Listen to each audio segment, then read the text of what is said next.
Have you ever worked your tail off on a project only to have it completely nullified within a few hours? And it was all due to a stupid ukulele? All right, just me. Welcome to the Indestructible PR podcast, where we use current events and tested media and PR strategies to help prevent or manage a crisis and build an indestructible reputation. That ukulele was being played by someone who was in the middle of a public relations crisis. The opus I wrote was all about the fact that YouTube creator Colleen Ballinger, the performer known as Miranda Sings, was not singing in a PR response. She was in the middle of a PR crisis and there was silence. I spent a long time writing a script about why I thought that mistake was a bad mistake and how could she possibly do anything worse. Well, she did. She got a ukulele. With the rise of social media, anyone can become a celebrity overnight. However, with fame comes increased scrutiny, and internet celebrities, and anyone really, is not immune to accusations of bad or inappropriate behavior. In recent years, there's been a lot of people who've been accused of a lot of things. People who are known online, people who are YouTube creators, TikTok creators. Of course, we have celebrities, we have people in the news, and we have regular people, just private citizens.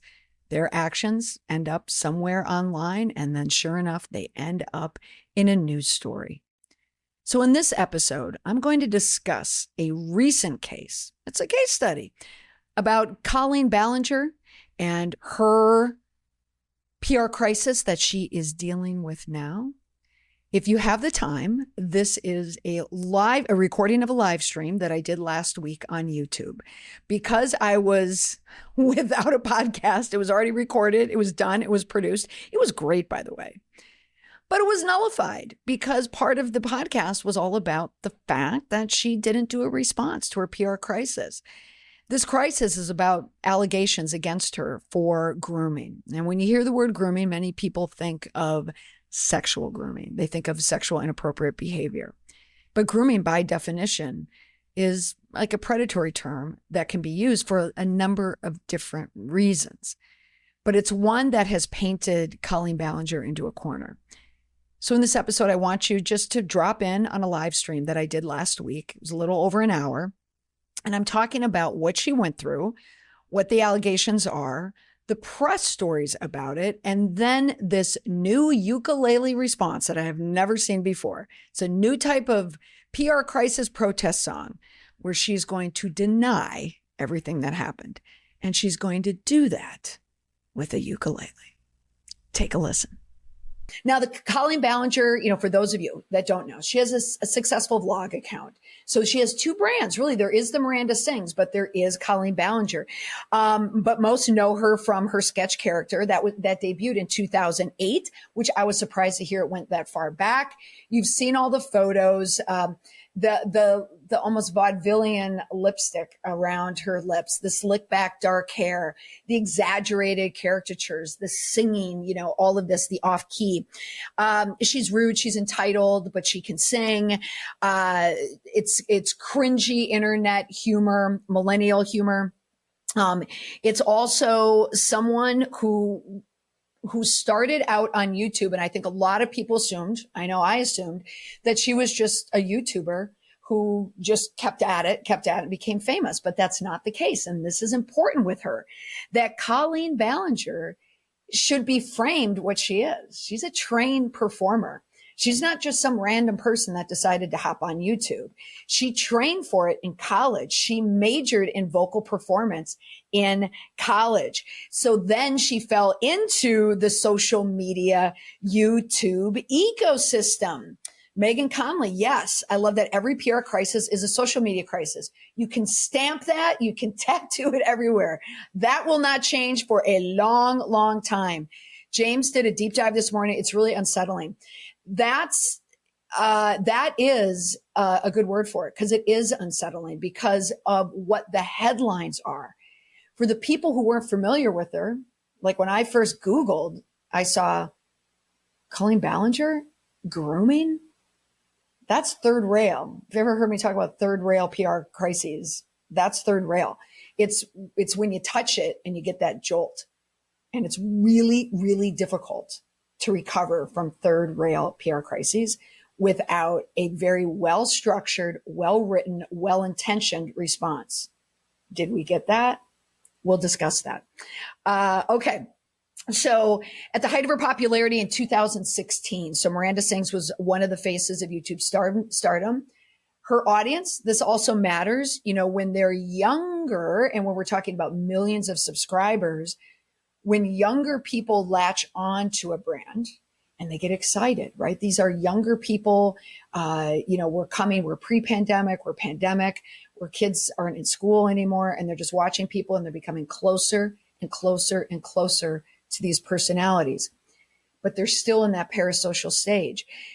So now with someone like Ballinger, she's a performer. Okay. So she's thinking about how she needs to, leverage what her talent is. She used to work at Disneyland. She used to be a part of Disney's Playhouse, which was a throwback to me when I had kids and I would plop them in front of Disney Playhouse. She was High School Musical 3 in Disneyland. She trained kids on piano. I mean, she is a performer, which also means she's a paid performer, which also means she's a professional. And that's where this crisis kind of deviated for me a little. I thought we were just dealing with a YouTuber, with someone who just got famous overnight and they really weren't equipped to handle what was happening to them. Colleen is a paid performer. She's still young. I mean, she's still learning, but that makes a big difference. Okay. All right. So now as she's starting to collaborate and she's starting to get bigger, I talk about like this media ecosystem. It sounds, so I know people are starting to explain to people like what's going on. Yeah. So as it sounds, how she started, she was always thinking like a business person and a brand. I mean, this isn't fluke. That's what I'm getting at. And there's a framing here that is leading to this place where people who are paid performers, who are professionals, are in a different lane somewhat when it comes to the response and what reasonable people believe about them. So as she moves forward and she's in the social media realm, she's not quite like there's this waterline that I have when it comes to media. There's digital media, there's social media, there's digital media news. This is usually consumed by digital natives, a lot of digital natives. And then you have people, like me who kind of dip in there. And then the line is like legacy media. So your national newspapers, broadcast news. So Washington Post, Wall Street Journal, New York Times, New York Post. When you get into like mainstream press, television broadcasts, and we have this line. Everything that was happening with her was kind of under the line. Okay. So everybody's kind of talking about her under here, but then she kind of pops up like she did a little Broadway. She's a little waitress interviewed by Stephen Colbert, so she makes these pops and like a Stephen Colbert, they might be doing that because they want to appeal to younger people. So that's why that she's pulling up there, but she's still a brand that is kind of in that social media realm. Now, why this matters is with my clients and in my work, I do an assessment to figure out, okay, what's the landscape? Are we dealing with a media ecosystem that's mainstream or are we still pretty social? So just recently, I was dealing with a client who's dealing with a crisis that spilled over into TikTok land.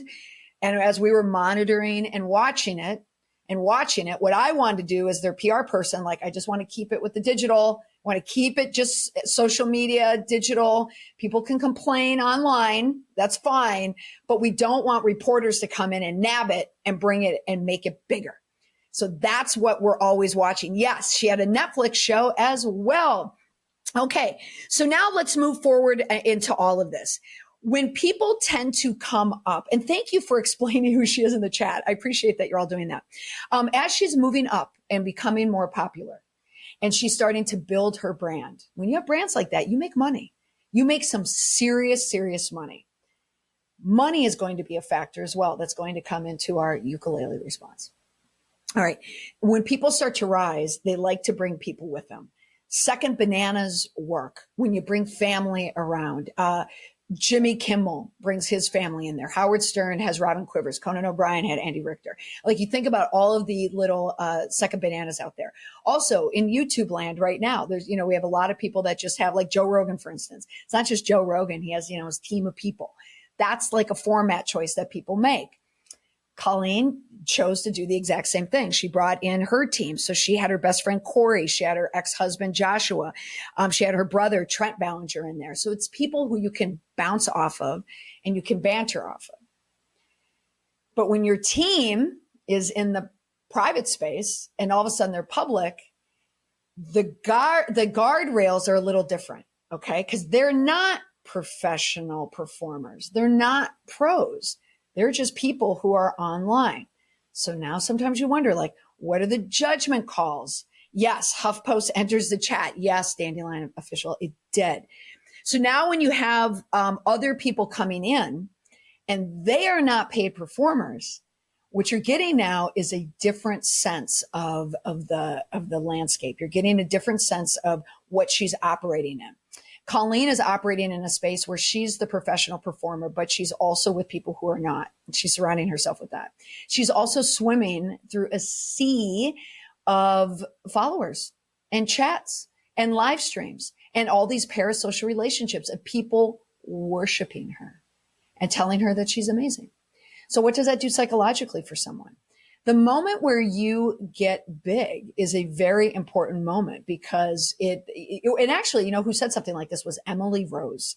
I've had Emily on my podcast and I saw something that she posted on Instagram yesterday. And she had said, the moment that a person hits their fame, that's when you kind of permanently seal in your maturity level, which I thought was quite remarkable. When I heard that, I thought, oh, that makes sense. So you kind of operate in this bubble. And so your judgment is no longer dictated by common sense anymore.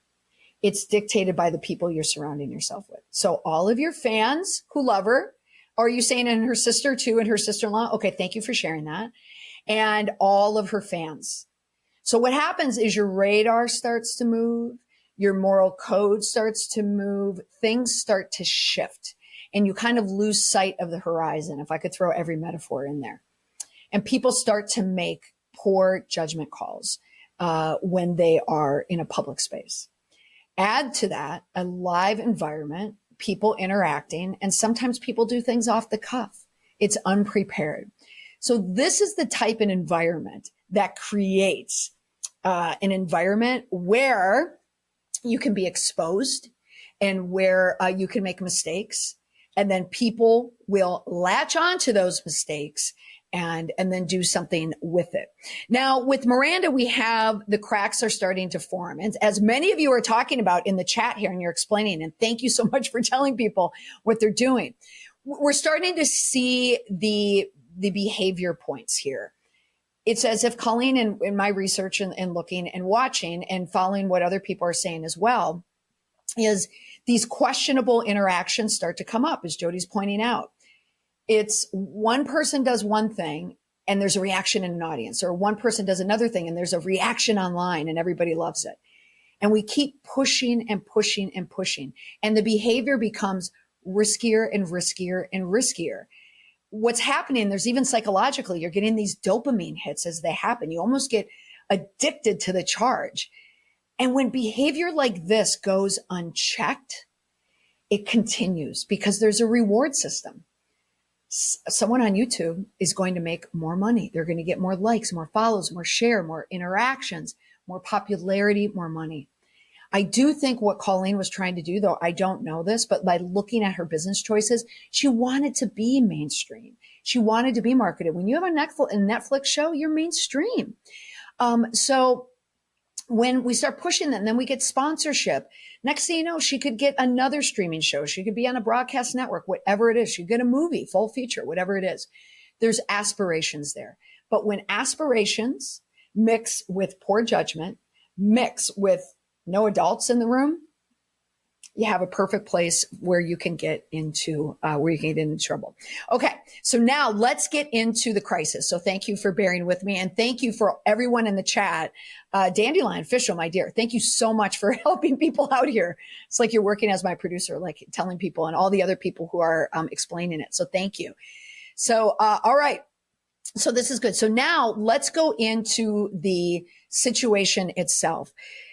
Every PR crisis has markings that I notice, and I've been following these for a long, long time. And for any of you who haven't met me before and know anything about my background, is I do have a media background. I've worked on the journalism side, the news side. I've also worked in public affairs and public relations. I was a head of crisis communication for the cruise line industry in Washington, D.C., and then I also worked for the Federal Emergency Management Agency for a number of years. What is somewhat interesting about my career path, it's not so much what I did, but when I did it. I worked when I was in school when the internet first came out and studied it, and then started working. And then I was at FEMA when social media was starting to hit. So I have been watching social media interactions, how it relates to public relations, for well over 10 years. I have been fascinated by this, and I still watch it. And then when I got on TikTok, I mean, here's the secret. I'm not on it because I think it's a blast and I love it. It's terrifying to be on there, to be honest, but I learned so much.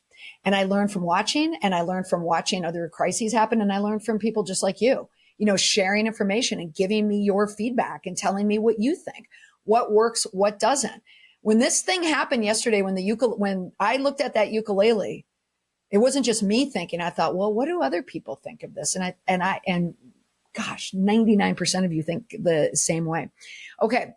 Now, every single crisis has, I call them like a supporting protagonist.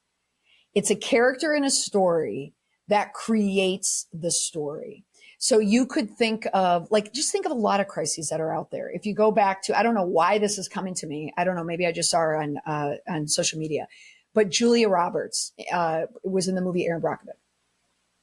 Like Erin Brockovich was someone who, there was a movie about her, and she's the one that was looking at, the water and how a company, P&G, was tainting the water. There's usually someone who kind of creates and disturbs the environment. So nowadays on social media, a lot of those people are just people on social media. It's people on the other end. No, Dandelion Official. You don't want to be my producer? Don't worry. I'm not going to make you do anything.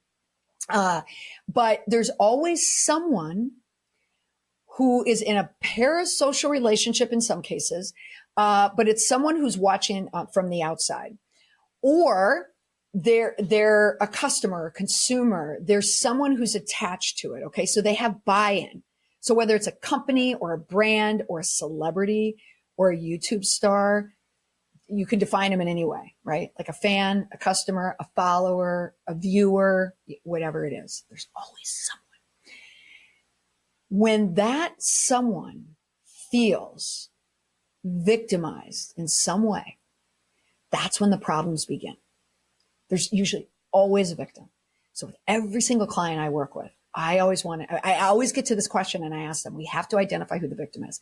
And people struggle with that because they think of someone being run over by a car or assaulted or hurt. Like, we don't have a victim like that. We just have people who are mad at us online. I'm like, no. Someone is not happy. Okay. That someone could be a mole within the organization. It could be a parent. It could be whatever. I was reading an article this morning about a coach of a high school in Minneapolis, used to be a college player, big time hockey player, and the hockey parents didn't like him.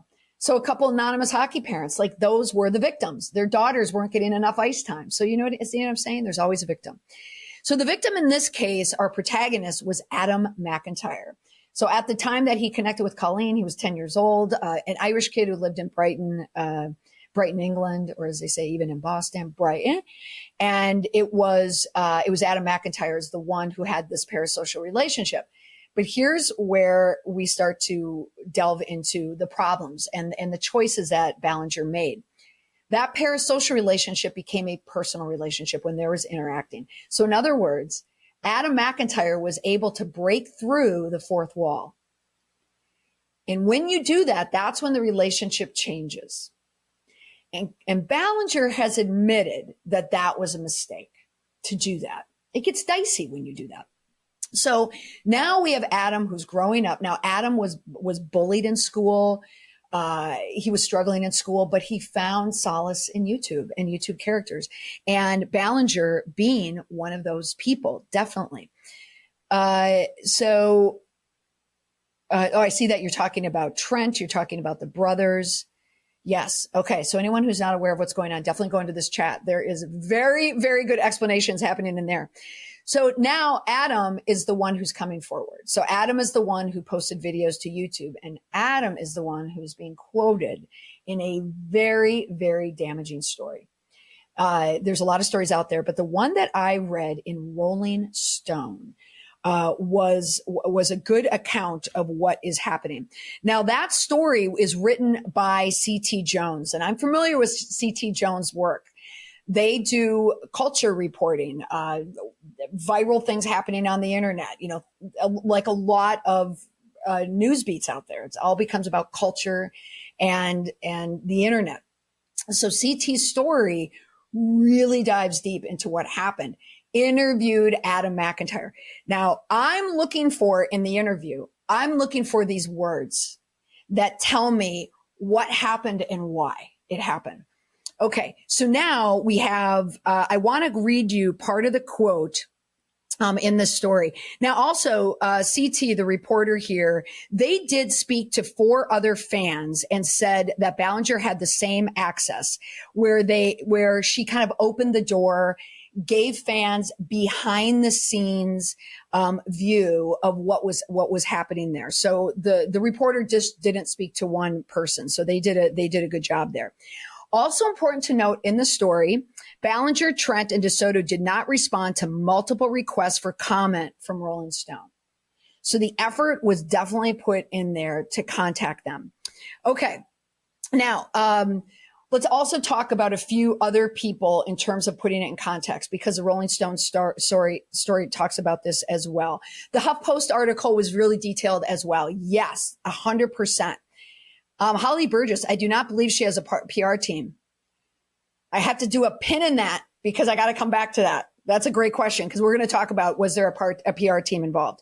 Okay. Not the first time that YouTubers face backlash. So I want to look to see what happened, when James Charles dealt with this, experience, or Onesian, James Jackson. How did he respond to that? Now, even Jackson, was being sued by people, and he was being accused of similar things, of grooming, but of more of a darker, angle to that.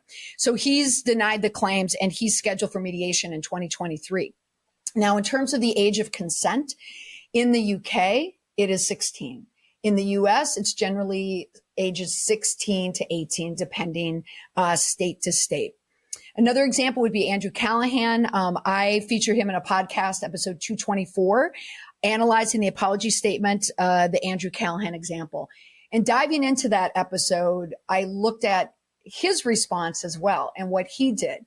Now, what he was accused of, again, parasocial relationships. But then when he would show up at places or speak with women online, those parasocial relationships became real relationships. And Callahan was emotionally abusive, sexually inappropriate with women. And then they came out and said something as well. Callahan responded, but did not respond on his big channel, responded to a small personal YouTube channel with only 7,000 subscribers. So Elizabeth and I, the girl came forward saying she felt really violated, that men made uncomfortable comments to her in the parking lot. Oh, is this with Colleen? Yes. Okay. All right. So now let's move forward. And then also there's Andrew Tate. He's another one. So now he's being charged in Romania with rape, human trafficking, and forming an organized crime group to sexually exploit women. And his brother Tristan is also facing charges. Now, why I mention those is because, yes, so James Charles, you're absolutely right, was doing the same thing. Now, the reason why I mention this is because all of these things factor into this PR crisis, because Ballinger now is being accused of similar things that other people have already done. There's already SEO. You just need to search online and you can see these stories. If there's already history, There's already a digital footprint, if you will, of how people associate this past behavior. A difference? Ballinger is a woman. Ballinger is a mother of 3, even though she wasn't when this first started. But it makes it a little bit different. But she's being cast in the same light. And that matters editorially. Okay, so now I also want you to think about, here's another aspect that I bring into it. Whenever there's a PR crisis of the social realm against a creator, whether it's YouTube or even on TikTok, people are brought down on TikTok all the time. Happens to me, happens to lots of other people. I was watching one person dealing with it coming out of the Titanic sub. Someone who credentialed gave an opinion, and that opinion got to another opinion, got to another creator, accusations of doxing, accusations of racism, and it just goes south. So this creator versus creator in a TikTok world where you have stitches and duets and all that, again, that environment makes it so combustible for these things to happen. Okay, so now when you mix all of this together, it brings us into where Colleen is. All right, so we have the rise, of course, of cancel culture that's been going on for years. Think back to Me Too, but our cancel culture is changing a little bit right now. You know, people like to really bring down. If there's an injustice, people want to bring them down. There's also, I believe, a mix of schadenfreude in there as well. You know, there are people who derive pleasure from other people's misfortunes. They just do. That could also be called Reddit, all the snark pages. People actually feel better sometimes when they can see someone else coming down. And being brought down. And it could be something very minor or something, maybe they just don't like them. But the idea of the snark and the schadenfreude helps as well. Okay.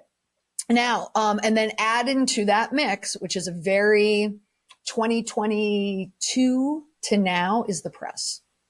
As I talked about it before, we have digital press and we have legacy press. And right in the middle is that line. The media now loves to cover stories of just viral implosions. They love any type of friction. They love viral stories. They love anything where someone is doing something crazy that's caught on video and everybody's behind it. And internet and culture reporters report not on the facts of what's happening. They're reporting on the viral of what's happening. That's how we really get a lot of these stories.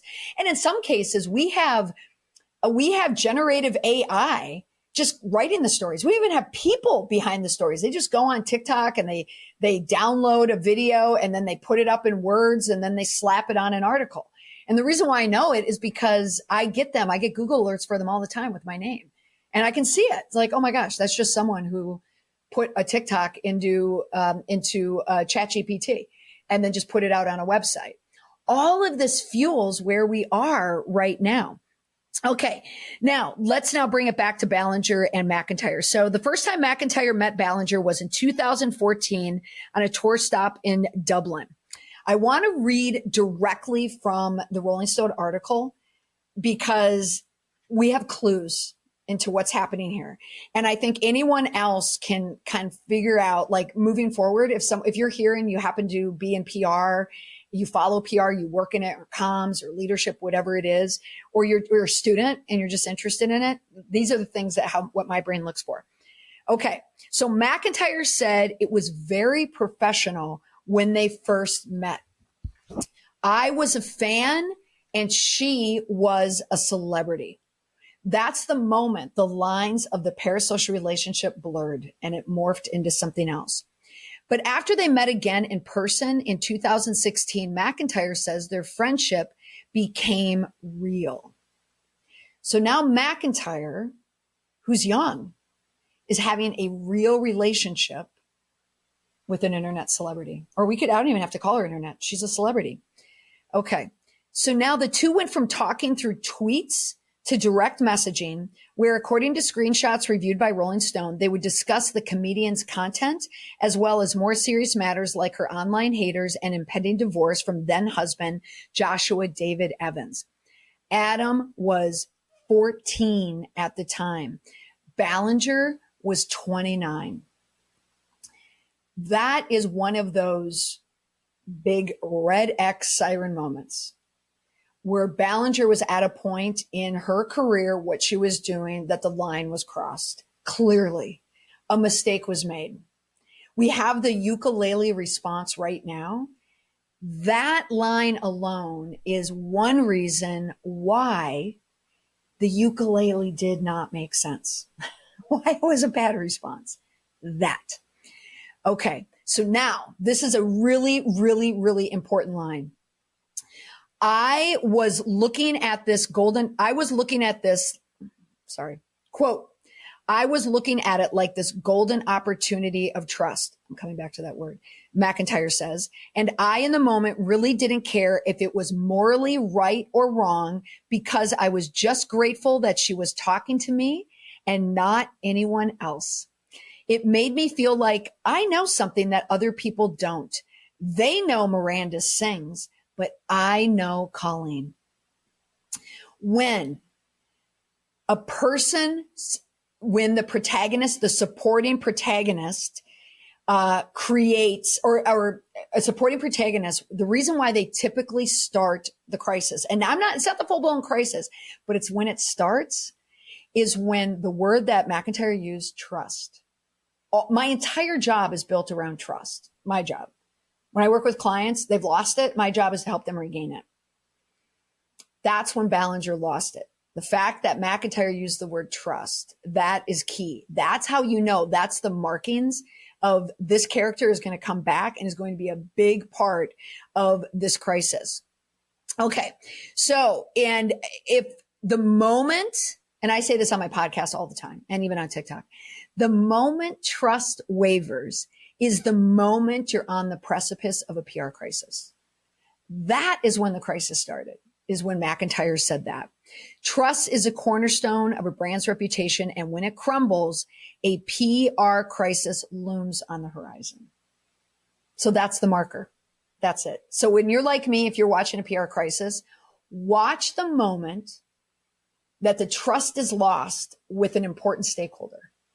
And if that stakeholder happens to be social media or someone on social media, watch out. Because when the trust wavers, so does your reputation. Okay, now, here's the next stage of it. A PR crisis is always about the victim. Now, I had mentioned that about what a victim is. It's someone who felt an injustice, someone who lost trust, someone who felt wronged. Look at honestly, Louis C.K. making a ukulele response would probably have been better. He didn't involve kids.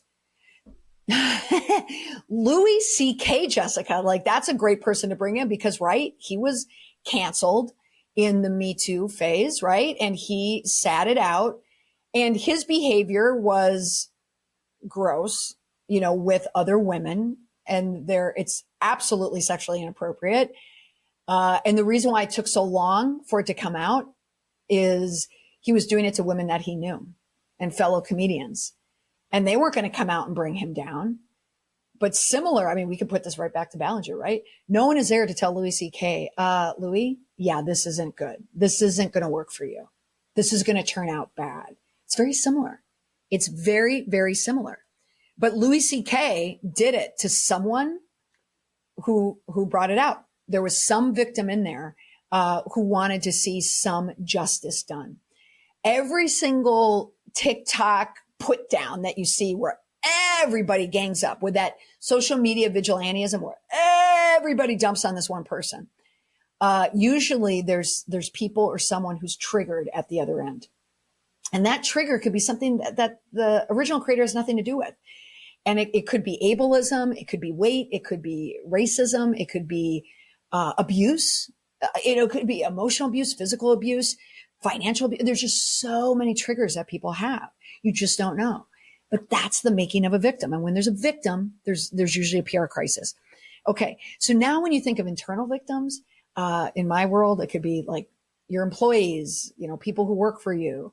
And like even in Ballinger's team, people on her team, former employees, those could be internal ones. And the external ones are the fans.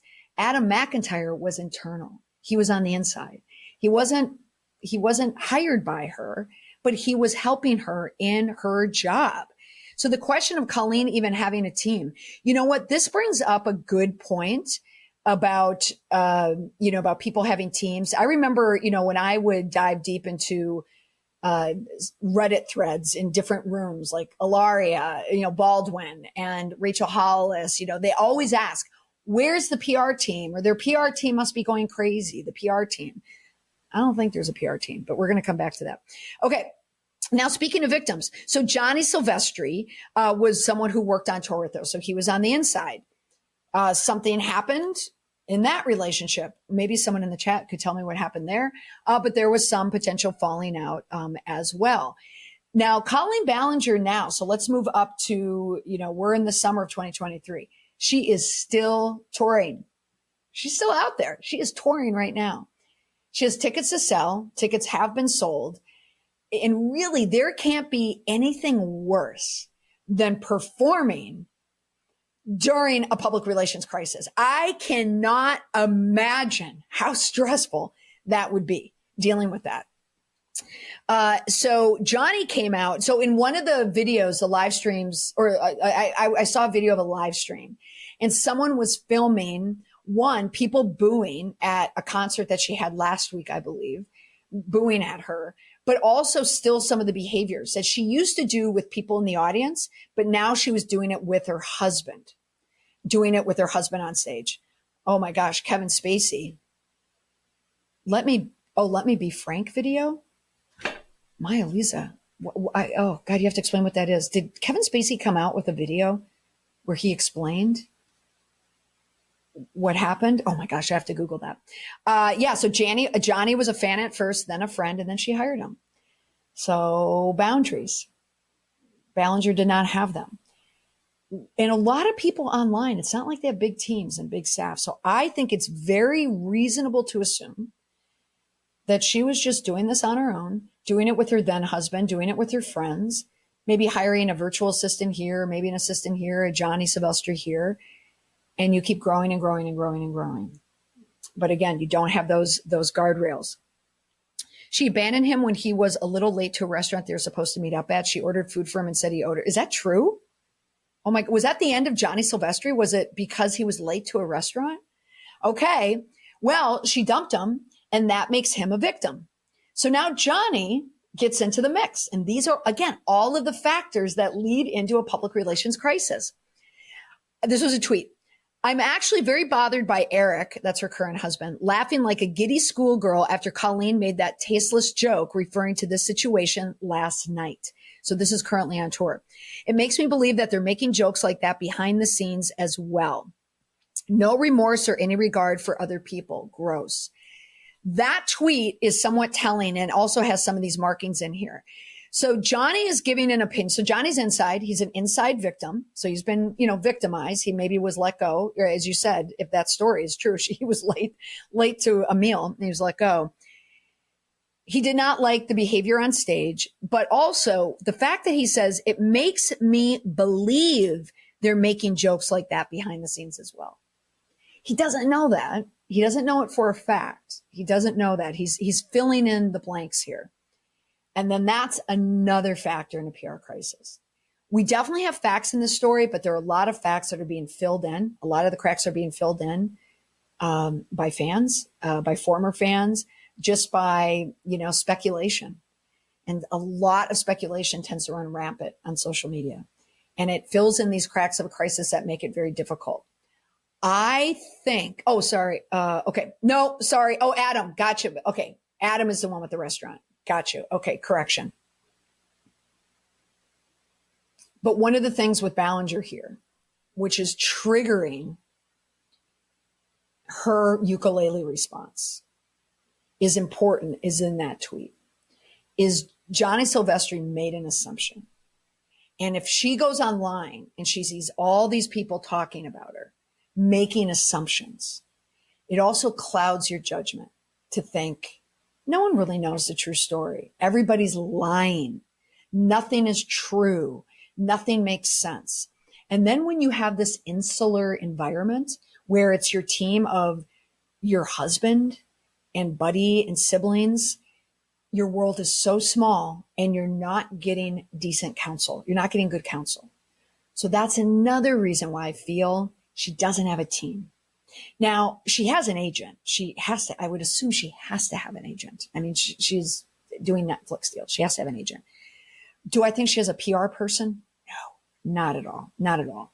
I do not think there's any adult professional presence in the room that's guiding her.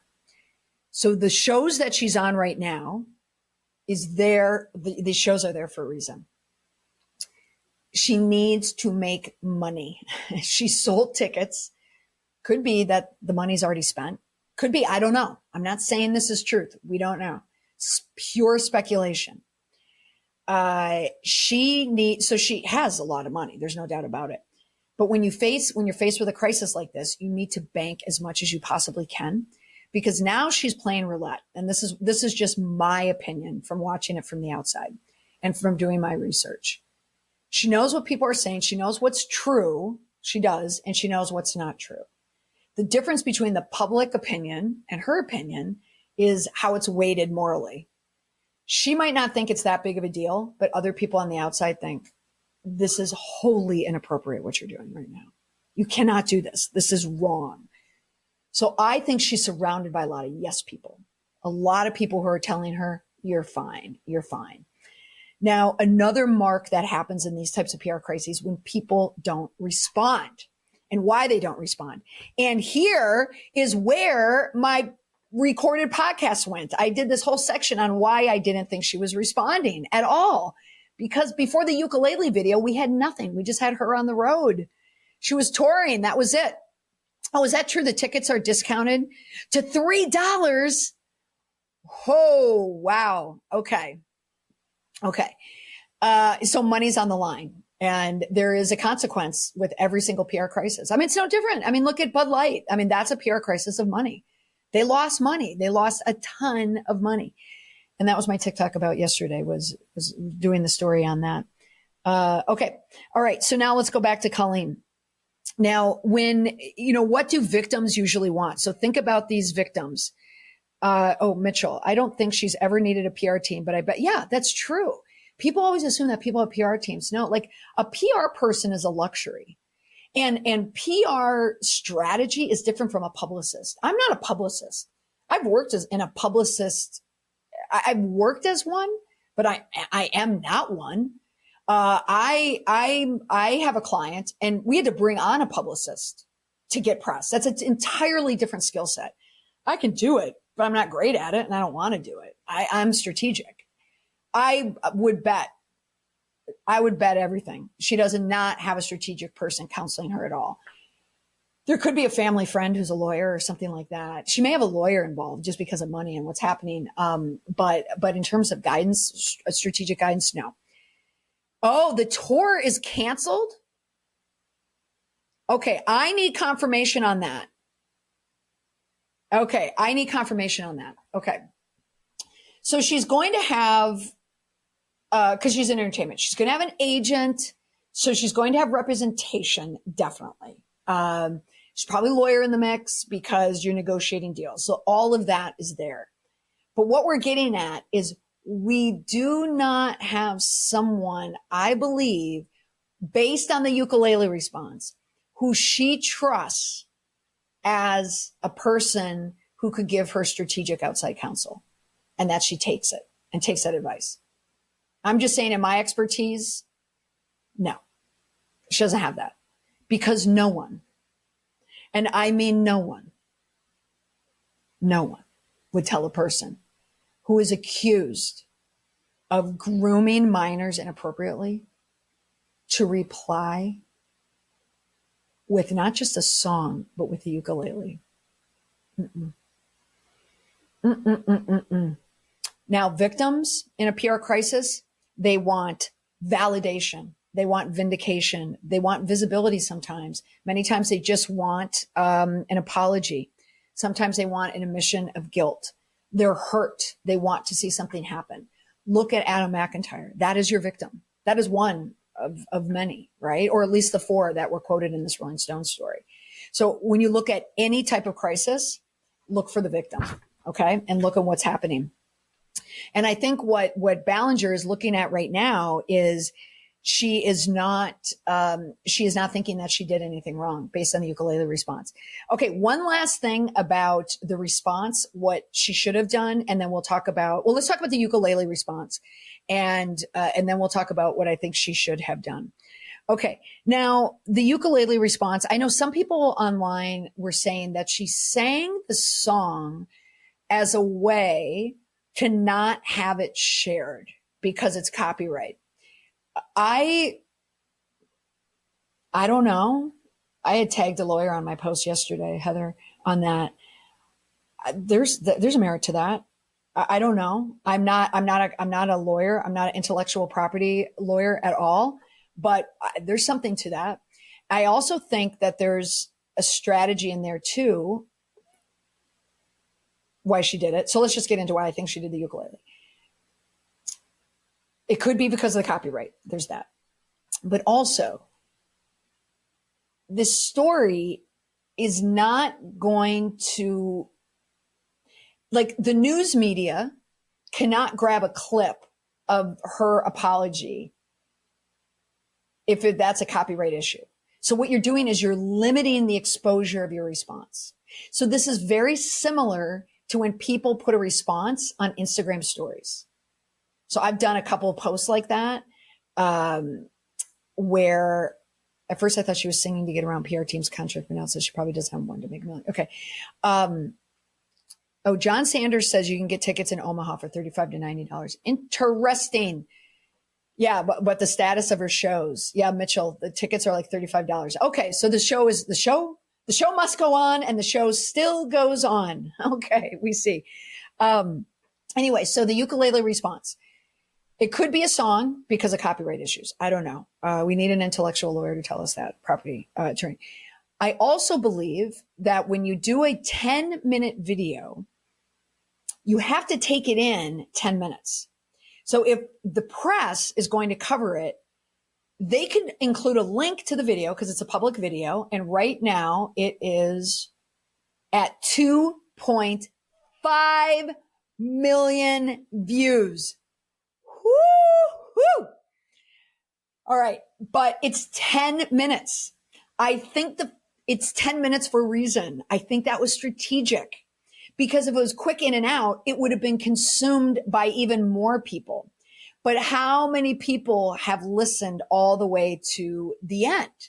Okay. So there's this piece of, do you go viral with your response? So typically when someone gets called out, for instance, like let's go back to Adam Levine, when he was caught cheating with Summer Stroh came out and on Instagram and said that the two of them, that he was cheating on his wife. When he came out with his response, it was an Instagram. No, was he an Instagram story? Oh gosh, I forget. I think he was an Instagram story. I know Tom Brady, Giselle, they just want it to go away because you can't grab it. And it also, like, the font is always blurry. You know how you can't see it? Because you can't effectively use it in media because when you embed it. So the goal of when people are in a PR crisis, what they want to do is they want to make the response not have a digital footprint. Now, a YouTube video definitely has a full footprint, but if it's going to be reported, it has to be reported in its entirety of 10 minutes. So Ballinger, what she does is she sings her entire response to tell her whole side of the story because she wants people, like, if you're going to report on this and push this out there, like the press, you got to go all in because you can't just do 30 seconds of it. People on social media, I know you only look for 30 seconds, but the press. So that's a strategy too when it comes to a PR crisis. It's like, how is the media going to pick it up and report it? So ukulele video, that's interesting. Now, it can be embedded in everything. It can also be used in clips. So you're going to see it you could see it in a story, in an entertainment story. They're going to have clips. How many people now can sing the toxic? I mean, it's in our brains, right? It's a catchy tune. I'm not going to lie. I mean, that's why I found myself, even on my TikTok, like I was nodding going, all right. Okay. All right. So now we have that video. The other piece of it, by singing it, she was in her comfort place because she's a performer. Some might say, like, entertainers, comedians, they feel safe when they are in their space of excellence. So a comedian, it might be cracking jokes. A singer, it's going to be singing. I think the reason why she did that is there was safety in doing that. She had control doing that. Now, we've seen her other apology video where she apologized. I think it was in 2020 that video came out in May, like May 15, 2020, where she apologized for ableism, making fun of Hispanic women, making fun of their weight. Also, people had questioned her when she had to get the dog down who bit her. She was apologizing for that. And I did all those things. Because there was safety there, because she didn't feel like she was that wrong. That was an apology video where she was really explaining things. The whole bit about the Adam McIntyre, she was showing the information, like the receipts from the mother. She felt safe. That's why she was speaking it, why she was sitting on a couch and she was leaning forward and she was looking at you. She felt safe. Ballinger does not feel safe right now with these allegations. She doesn't. So that's another reason why I think she was singing. The ukulele is a prop, yes, but it's also a way to distance herself. When I look at PR responses, when I watch videos, whatever it is, I'm always looking for distancing. There's usually distancing in how we see that. There's distancing in language when people don't want to admit fault. And I think that the ukulele is a distancing distraction. It's a performance. She's lulling people into why they liked her in the first place because she's a talented performer. She is. She's a talented performer. There's no doubt about it. She's not just a rando YouTube person who went famous. She's a performer. So that's why. So do you think a response video is a great idea to save whatever's left of her career? I'm getting there. I'm sorry. I'm going on. I'm coming up to my hour.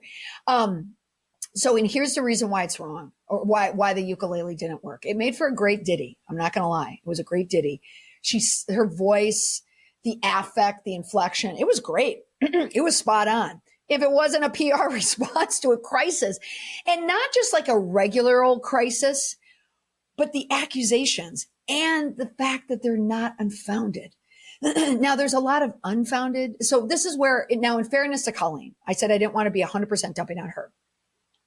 In fairness to her, I'm sure she's seen a lot of lies out there, a lot of speculation out there. Like when you're at the center of it and you just see that, that's really hard. And people get really frustrated and they reflexive. They want to fight back.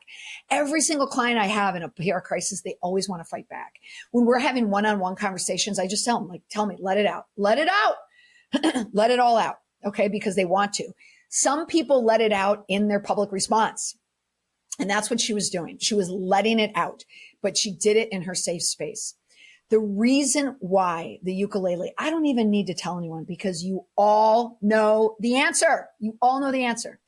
The reason why the ukulele was such a bad choice in the song is because she was dismissing the severity of the allegations.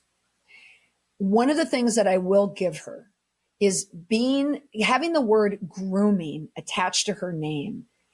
That's significant. Now, by definition, it's not incorrect. By definition, it's not incorrect. But when people hear the word grooming, they think of sexual grooming. They think of sexual inappropriate relationship. And that is what's killing her right now. That is what's killing her reputation. Because the headlines, even like the HuffPost headlines, she's a children's YouTube star. Her fans say she groomed them as teens. That is not factually incorrect. It's not. But it leads people to think that she did something sexually. And that's the third rail about it. When in truth, she did nothing illegal. She didn't. Where other YouTube stars have, and they're being charged with it. She did not do anything illegal, but she did do something appropriate. And that's the reason why that response was so out of tune. It was not what she should have done. 100%. It was out of touch. It didn't show any empathy whatsoever to the minors who she exploited. It showed that she did not have a true sense of the damage of what her behavior did. There was no introspection there to think, well, yes, I crossed the line. Now, she did talk about it and she started to explain it. But then when she said, and this is what I grabbed in the TikTok, but you don't care. Like all those little zings and dings in there. So Michelle's saying this was not a video for the average consumer. This was a message to all the channels making their drama videos, many of whom look like they have never uploaded video before and they're doing this. Absolutely. She was providing context, or she was providing context via content so she could tell her entire story. I believe she did get a team because now she knows everything is on the line. She is doing her live tour right now to make as much money as she possibly can because she knows it may be over. So that's why this tour continues. That's why she's made a little bit of the adjustments. She still wants younger people in there. She wants moms in there, moms who would be none the wiser to what's going on with her, and younger people who wouldn't be wise to it. She doesn't want this elder millennial crowd anymore. No. Too wise. She wants to see if she still has it to be able to do that. Now, the question is, can she come back? From this? I think it has to be the end of Miranda. It has to. I mean, with the lipstick and the behavior and the off-putting, that's the character that was accused. It's very similar to Pee-wee's Playhouse. And what's so interesting is her character is often compared. She's like a Pee-wee's Playhouse for the millennial generation. Yet, do we all know what happened to Paul Rubens? He was canceled, right? Pee-wee, gone. So Miranda Sings, that character needs to go. I also think she needs to sit back. She needs to take a break. She needs to check out. Her husband had an acting job on as a TV show. Oh, I did not know that. Oh, that's interesting. I didn't know that. But she needs to take a break and take some time away. And could she come back? Yeah, she can come back. She can come back and do an interview with someone. Like she could sit down and do an interview to explain everything. She could book a morning show. She could book CBS Morning. She could book 60 Minutes. She could book something after a bit. Definitely. They'll get the ratings. They'll get the young people. But I think she'll come back as a performer because she is a talented performer. There is no doubt about it. But she is a performer who lost her moral compass, who lost her judgment, who surrounded herself with sycophants and people who are not guiding her or just being like a moral check for her. All of them together were just a toxic mix of people that were probably just looking and excited about the money, the fame, and just the hanging on that comes with it. All right. So I'm just going to look at a couple questions here. I'm up at the hour. So Holly says, I don't think she'll retire Miranda, though she should. Miranda is her main moneymaker.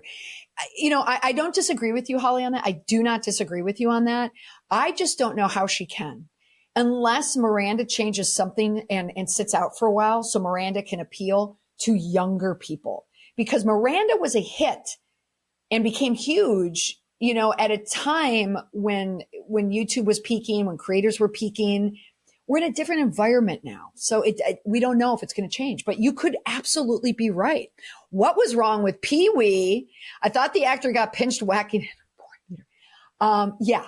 Okay. But when Pee-wee's Playhouse happened, that was a while ago when things, that's when we still looked when, the homosexuals were not allowed out of the closet. Okay. That was a much different day. If Pee-wee did what Pee-wee did, well, I don't know. Would he? I don't know. Actually, I don't even know. Put Pee-wee in 2023? I'm not quite sure. But yes, there was a moral code that a child, and that's interesting about Paul Rubens.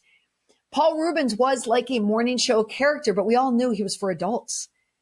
And Paul Rubens did something very adult, that Pee-wee Herman, and he's this, character. That's the first time I've ever done Pee-wee Herman. It didn't jibe and it didn't work. And that was the end. Okay. All right. I think her fans should also, Catherine said, stop being parasocial with her fans, should not be friends. It's a really, really good point. Hard to control that, but that's a good point. Do you think Adam will get his apology? Great question. No, not when egos are involved. Nope. Oh, I'm sorry. Adam got his apology. It was with the ukulele. It was her saying to Adam, you started this. Let's see. Yes, Maria, I am on YouTube. This is my first live stream that I've ever done for my podcast. Let's see some other questions, but thank you for being here. Can we trade Colleen for Jenna? Oh, Jenna Marbles. That's a whole thing. Paul Rubens did not deserve the cancellation. Right. Of course, for what happened. But at that time, if you think back to when that happened, was that the 90s when that happened? I can't remember.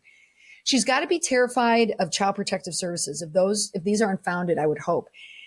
Yeah, I don't know. Like, again, she hasn't done anything illegal. There's no proof that she crossed that sexual boundary.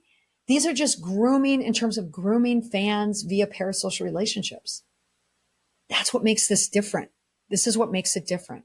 So where do you think small creators who use group chats like Discord to build an audience should pull back the social access?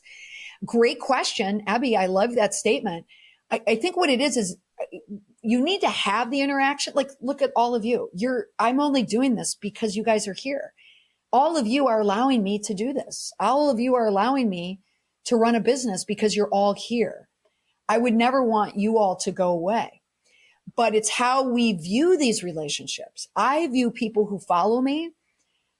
I don't want to view them as fans. I view them as people who are helping me in my job and are giving me feedback. Unless you come at me, then I don't like you. Then you make me sad. No, I'm kidding, sort of. But if you have that boundary where you don't cross it and you keep it like that, then I think it's fine, because we have to do that in the environment that we're in. Moody Morgan, Molly, her behavior should not be talked about past tense. She has been exposed grooming. Okay. Fair. Absolutely.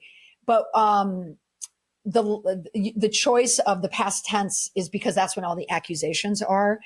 But now in the show, she's adjusted her behavior. There could be current ones still. I'm not aware of that, but this whole PR crisis is stemming from what happened in the past.